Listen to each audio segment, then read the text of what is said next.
Welcome to the channel. From 2008 until 2015, I was a reviewer for the very fine literary horror journal, Dead Reckonings. What I would like to do today is give some recommendations for short horror fiction collections. Collections that I have enjoyed through the years, that have stayed with me, and that I can recommend to others. Although it is not a complete compendium of his work, Selected Writings of Edgar Allan Poe contains a fair number of tales illustrative of Poe's particular genius. Poe, who is known as the father of modern horror, is credited with introducing both the concept of psychological horror and the modern detective story to the literary world.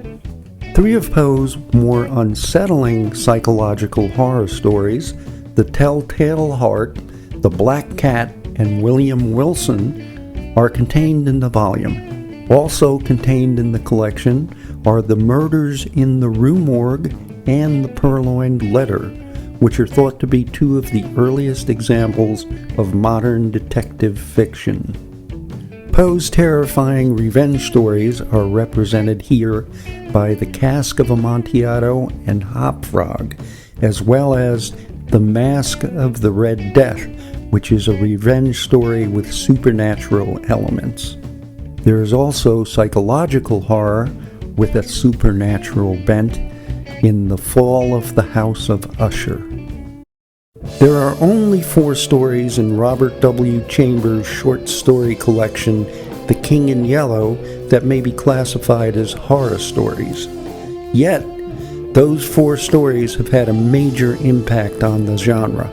The 4 stories, The Repairer of Reputations, The Mask, The Court of the Dragon, and The Yellow Sign, are thematically linked by a play, The King in Yellow. In Chambers' fictional world, those who read the play may suffer a type of madness.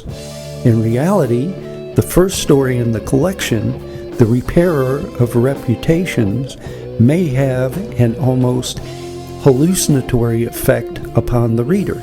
Other writers, including H.P. Lovecraft, Karl Edward Wagner, and the creators of the HBO series True Detective, have been greatly influenced by the 4 stories contained within The King in Yellow. H.P. Lovecraft is perhaps the most influential horror genre writer of the modern age. Virtually every notable horror genre writer to come after Lovecraft has utilized the frameworks established by Lovecraft in his or her own work. Lovecraft is the foremost practitioner of cosmic horror, wherein the universe itself is a source of incomprehensible terror, and what mankind considers to be reality is simply a veil to be pulled aside at the whim of terrible ancient gods. However, much of his writing is permeated by Lovecraft's fear and distrust of people of color, people from foreign lands, and race mixing. The dichotomy of Lovecraft's genius versus his prejudice is addressed in the HBO series Lovecraft Country. In the short story collection The Color Out of Space and Others, Lovecraft's more intolerant tendencies are on full display in The Call of Cthulhu, which nevertheless is one of his more groundbreaking stories and introduces one of his signature characters, the Dark God Cthulhu. The title story of the collection, The Color Out of Space, falls more into the realm of science fiction. It is widely considered to be one of H.P. Lovecraft's finest stories. The Whisperer in the Darkness blends the Cthulhu mythos with science fiction to good effect, while Cool Air, one of the more widely adapted stories in the collection, steps out of the Cthulhu mythos into a very horrifying aspect of science fiction. The Shadow Out of Time is another science fiction-based story that some consider to be Lovecraft's masterpiece, while The Picture in the House is a creepy story that establishes New England as the base for Lovecraft's particular brand of horror. Ray Bradbury's The October Country is a treasure trove of literary horror. Bradbury, whose work in the fields of science fiction, fantasy, and horror was highly regarded, is considered by many as being one of the great writers to have worked in any genre. The stories in the collection run the gamut, from the very, very dark The Next in Line to the more whimsical Addams Family-esque Halloween story, Homecoming. One of the darker stories in the collection, The Jar, was adapted in the 1960s to become one of the most chilling and memorable episodes of the Alfred Hitchcock Hour. Touched with Fire was also adapted for television by Hitchcock. Some other standouts in the collection include The Small Assassin, an unforgettable bad seed story, The Scythe, The Crowd, the very creepy Skeleton, and perhaps the best Halloween season story ever written, The Emissary. Echoes from the Macabre is a compilation of some of the more chilling short stories from Daphne du Maurier's previous short story collections.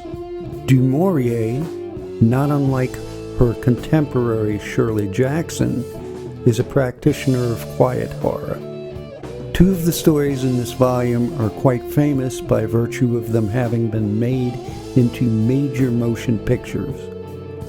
The Birds, famously adapted by Alfred Hitchcock, is a much more concise story in print, though it is just as chilling and effective. The sense of dread and menace inherent in Don't Look Now is palpable. The story, which concerns a visit to Venice by a couple seeking consolation after the loss of a child, can only be described as disturbing, disorienting, and weird. While all of the selections in Echoes from the Macabre are worthy of consideration, The Old Man and the Blue Lenses feature surprisingly unexpected endings, while Not After Midnight, a cautionary folk horror tale about an Englishman's journey to Greece on vacation, sustains an air of menace throughout. Most people are familiar with the unnerving Shirley Jackson horror story, The Lottery, but fewer people have actually read the short story collection of the same name. Most of the stories featured in the collection are more disquieting than horrific, but many will appeal to fans of weird fiction. Charles is a classic bad seed story with a twist. The Tooth would be comfortable in a Twilight Zone setting, while The Witch defies categorization, but is very disturbing. A near constant presence in many of the stories is James Harris, the demon lover, a man who seems to enjoy inflicting psychological trauma on Jackson's female protagonists. Much as Edgar Allan Poe dominated the literary horror landscape during his reign, Stephen King has emerged as the voice of contemporary horror fiction. King's character development, his introduction of the supernatural into a hyper-realistic setting, and his meticulously careful plotting have revolutionized horror fiction. Although King has authored a multitude of short fiction horror collections, and all are worthy of consideration. The best introduction to his work is probably his first collection, Night Shift. There are multiple stories in the collection that have been adapted for movies, television, and streaming. Chief among these is Children of the Corn, and while the story itself is very excellent, possibly one of the best short stories in the horror genre canon, the film adaptations and sequels have been uniformly abysmal and have not done justice to the original story. Several other stories that are standouts that have been adapted are Quitters Incorporated, Battleground, and The Mangler, as well as the title story of the collection, Night Shift. Two other stories that stand out have not been, to my knowledge, adapted. One for the Road, which is an excellent sequel to Salem's Lot, and I Am the Doorway, which displays King's penchant for Outer Limits type sci-fi. In a Lonely Place is a much lauded short story collection by the late Karl Edward Wagner. Each of the stories collected in A Lonely Place is outstanding in its own right and would be the highlight of any horror anthology. The first story in the collection, In the Pines, is a chilling ghost story replete with seduction, possession, and murder, set in a remote cabin in the woods. Where the Summer Ends is an atmospheric yet claustrophobic and terrifying tale set in Knoxville, Kentucky.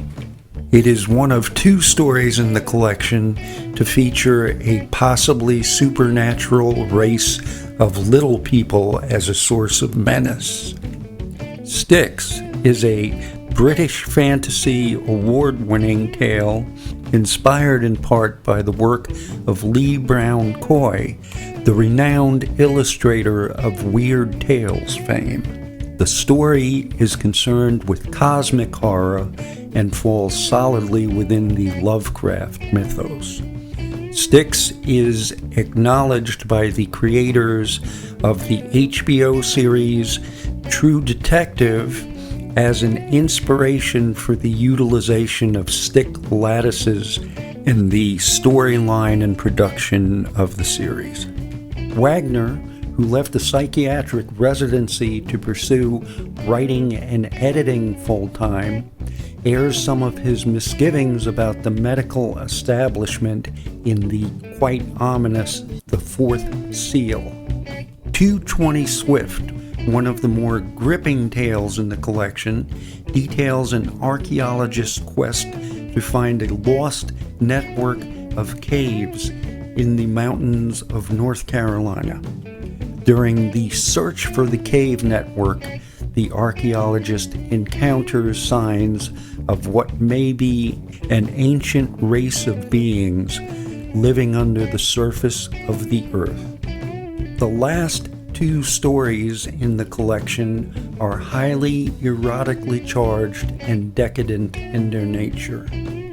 The World Fantasy Award-winning Beyond Any Measure is a tale of a young American girl living in 1980s London with her female romantic partner and flatmate. After a series of nightmares, the young woman consults a psychiatrist who utilizes hypnosis to ascertain if her dreams are portents of reincarnation or something even more sinister.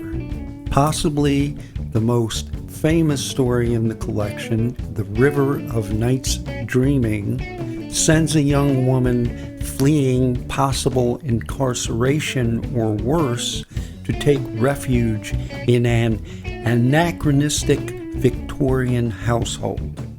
The household is populated by two of the characters from the title play of Robert W. Chambers' The King in Yellow.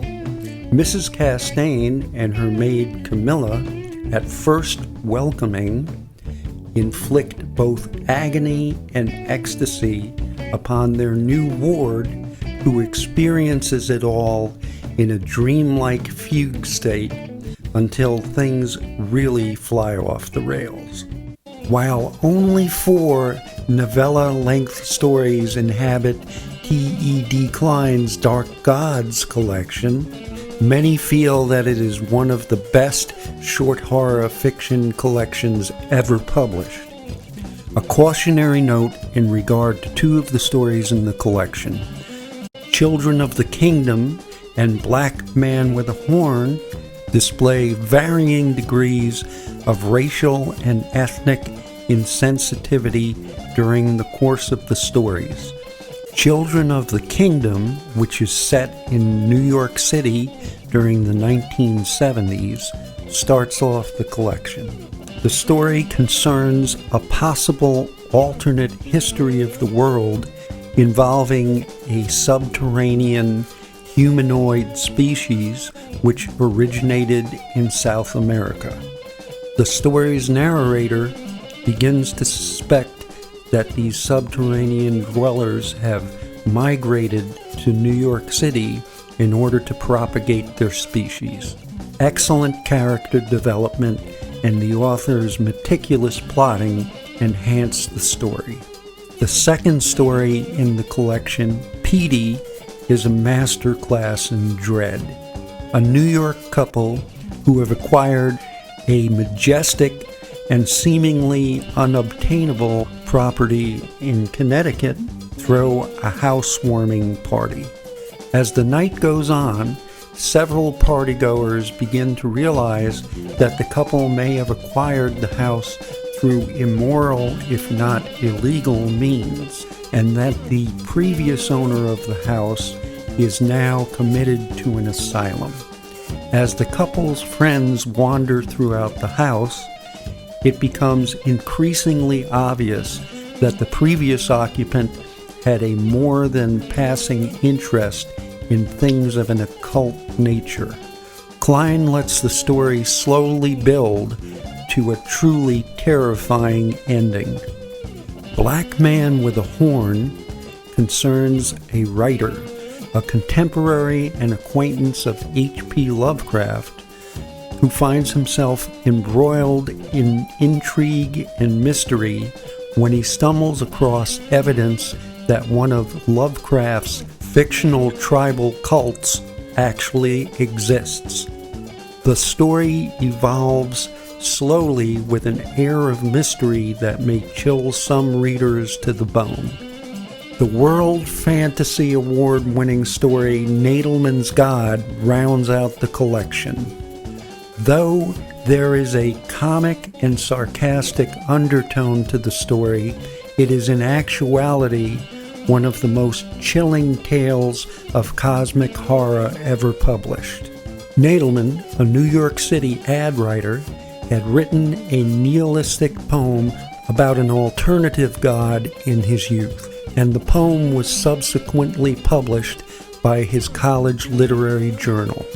Nadelman had forgotten all about the poem until it was discovered by a satanic rock band who utilized the poem to provide lyrics to a concept album. Eventually, Nadelman receives a fan letter from Long Island, where someone claims he has used the instructions provided in the poem to create a vengeful godlike entity. At first, Nadelman believes he is corresponding with a lunatic, but later he begins to have his doubts.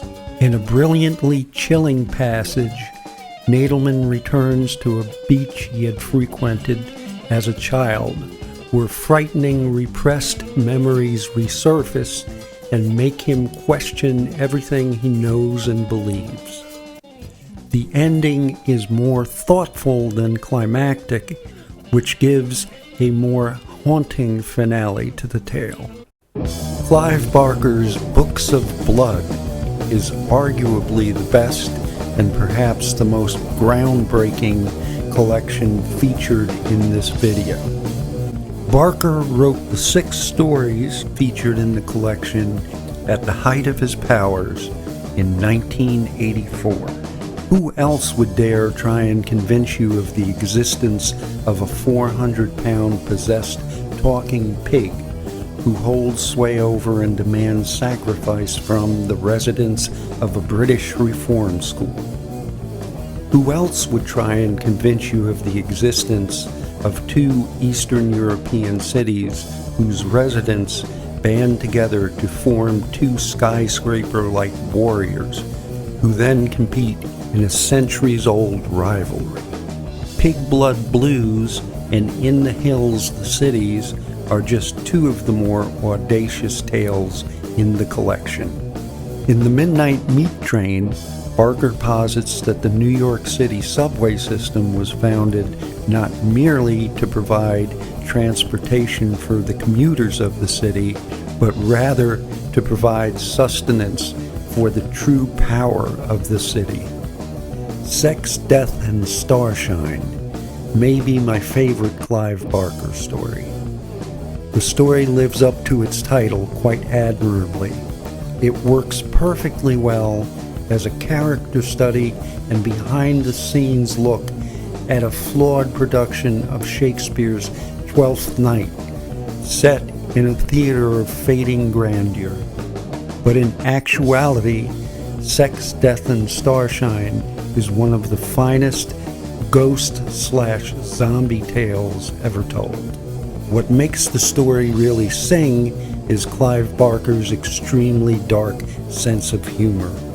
That dark humor is on full display in The Adderington Jack. A demon is assigned to bring down a man whose soul is promised to Satan. The demon's frustration builds as his torments are met with either a sense of obliviousness or complete nonchalance. As his efforts continue to fail, the demon begins to suspect that the man is not merely an idiot, but rather a cunning adversary. The title story, Books of Blood, is a tale of retribution from beyond the grave. When a fake medium picks the wrong house to ply his trade, he eventually realizes the truth behind the preface to the volume as penned by Clive Barker. Everybody is a book of blood. Wherever we're opened, we're read. Bear in mind, this is only volume 1 of 6 of the Books of Blood, and there are many great stories in the other volumes. The next short fiction collection I will discuss is 20th Century Ghosts by Joe Hill.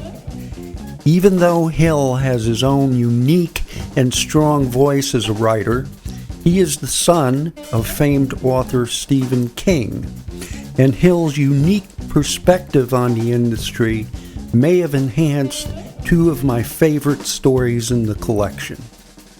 The first of these stories, Best New Horror, starts the collection off with a bang. The editor of a yearly horror anthology receives a submission from a college professor. The anthology editor, who by this point is quite jaded and non-responsive to most stories, is shocked by the extreme horror and unflinching grittiness in the portrayal of the lives of the characters who populate the story. He desperately wants to publish the story, but finds he must traverse some twisting and possibly dangerous pathways in order to find the story's author. While the ending of Button Boy, the story in question, is unspeakably bleak, Year's Best Horror ends on what may be a hopeful note. Bobby Conroy Comes Back from the Dead is not actually a horror story, but rather a romantic dramedy that takes place on the set of George Romero's Dawn of the Dead.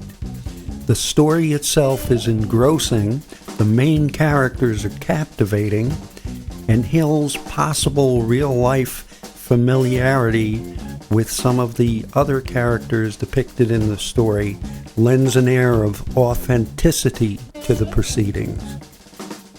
The main premise of The Cape could work on its own as a supernatural story, but Hill's subtle introduction of psychological horror into the mix makes this a truly bleak story with a shocking ending.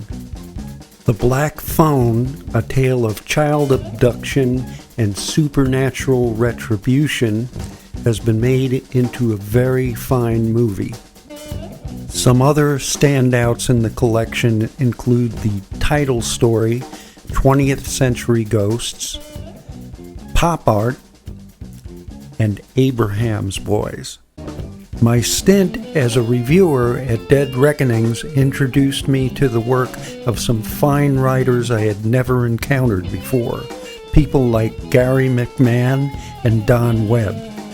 But I would have to say the two short story collections stood out from my tenure as a reviewer. The first is Cold to the Touch by Simon Strantzas.